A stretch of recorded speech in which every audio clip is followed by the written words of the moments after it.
My conscience tells me clearly and certainly that I cannot prolong the bad dreams. 포드 미국 대통령은 전임 닉슨이 워터게이트로 물러난 지 한 달 만에 사면했습니다. 포드의 지지율은 하룻밤새 71%에서 49%로 추락했고 2년 뒤 재선에 실패했습니다. 포드는 닉슨 사면으로 자신이 치를 대가를 잘 알고 있었습니다. 사면에 앞서 닉슨에게 공식 참여 성명을 보내달라고 했지만 닉슨이 버티자 이렇게 푸념했다죠. 내가 아주 엄청난 위험을 무릅쓰는데도 닉슨은 아무 반응을 보이지 않았다. 하지만 그는 결심했고 그대로 결행했습니다.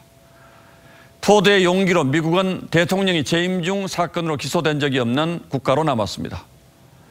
대통령학의 권위자인 그리핀 교수는 미국의 정치 전통 중에 가장 중요한 사례로 그래서 닉슨 사면을 꼽았습니다. 대통령은 과거를 돌아보며 정쟁을 벌일 시간이 없다고 했습니다. 이낙연 민주당 대표가 새해 벽두에 써올린 이명박 박근혜 전 대통령 사면론이 이틀 만에 유야무야 되는 분위기입니다. 무엇보다 큰 이유는 민주당 열성 지지층의 강력한 반발 때문입니다. 당사자의 반성과 사과 없는 사면 논의는 있을 수 없다는 반발이 부딪혀 이 대표와 민주당이 사면 논의를 멈추기로 한 겁니다. 이낙연 대표는 사면을 제안하면서 국민 통합을 위한 것이라고 했습니다. 하지만 지난 4월 벌어진 논란은 이 이슈가 지닌 폭발력과 함께 복잡하게 깔린 정치적 배경을 수면 위로 드러내는 계기가 됐습니다.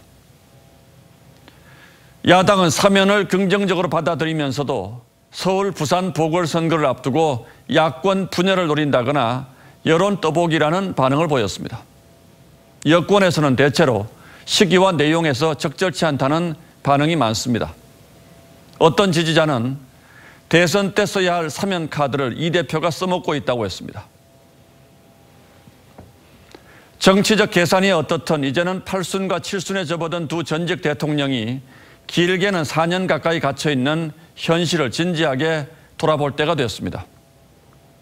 이 문제는 이번에도 입증됐듯이 엄청난 정치적 파장을 불러올 수 있습니다. 그래서 결국은 또 대통령의 결단을 기다릴 수밖에 없는 문제입니다.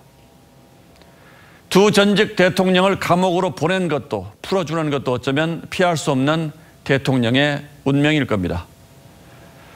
포드 대통령은 닉슨 사면 10년 뒤에 이렇게 말했습니다. 부정적인 정치적 파장과 긍정적인 국가 이익을 비교해 따져야 했습니다. 그것이 바로 대통령이 하는 일입니다. 1월 4일 앵커의 시선은 대통령의 용기였습니다.